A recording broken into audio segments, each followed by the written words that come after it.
যদি তুমি horror anime দেখতে পছন্দ করো, so yes guys, this video is for you.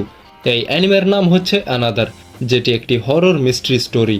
আর যদি তুমি এই অ্যানিমে আগের থেকে দেখে থাকো, then you are a lucky person. কেননা another is very underrated anime. অনেক কম মানুষই আছে যারা এটা নিয়ে কথা বলে। আর তুমি যদি আন্ডাররেটেড অ্যানিমের একটি লিস্ট বানাও, তাহলে সেই লিস্টের ভিতরে এই অ্যানিমে অবশ্যই থাকবে। এই স্টোরি চলে ইয়োমিয়ামা নামের একটি স্কুলের থেকে, যে স্কুলে একটি কার্স আছে।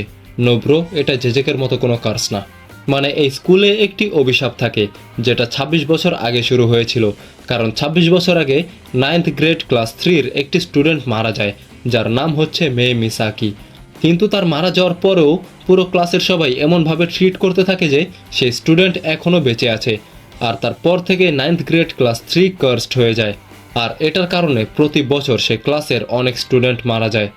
যার কারণে অনেক আগে, আই থিঙ্ক 13 থেকে 16 বছর আগে, একটি স্টুডেন্ট এই কার্সকে থামানোর একটি উপায় পেয়ে যায়।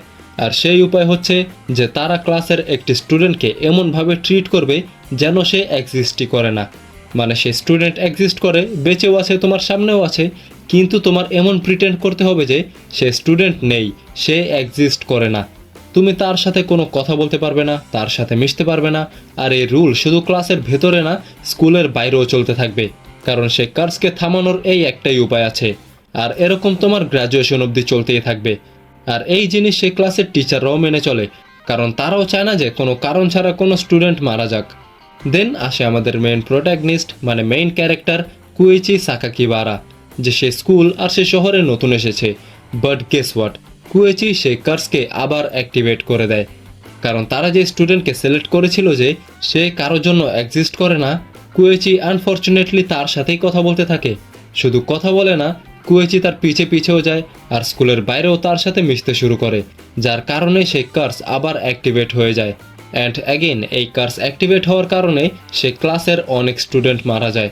অ্যান্ড এখানে কুয়েচিরও কোনো দোষ নেই ভাই, কারণ তার ক্লাসমেটসরা তাকে বলেই না যে এই ক্লাসে এরকম কিছুও হয়।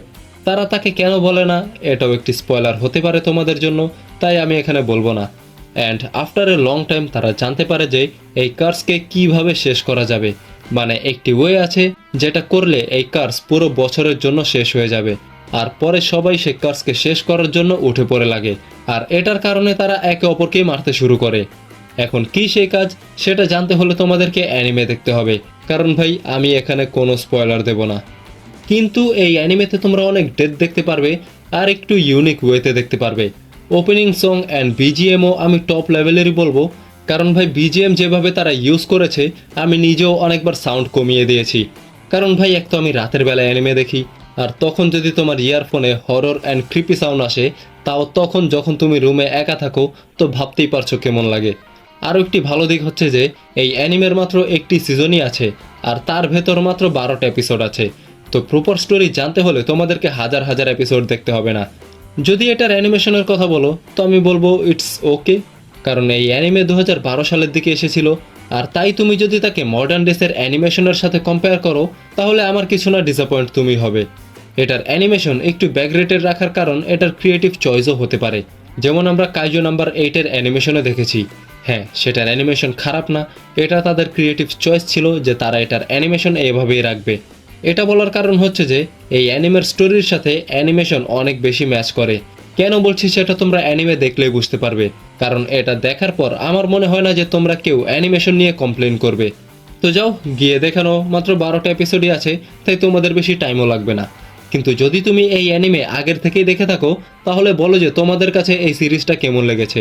আর তাছাড়া যদি তোমরা আমার মতো ফালতু হও, যে অ্যানিমের সাথে সুপারহিরো মুভি, সিরিজ আর বাকি অন্য ফ্র্যাঞ্চাইজির মুভিও দেখো, তাহলে আমার এই চ্যানেল থেকে ঘুরে আসতে পারো। এই চ্যানেলের লিঙ্ক আমি ডিসক্রিপশনে দিয়ে দেবো।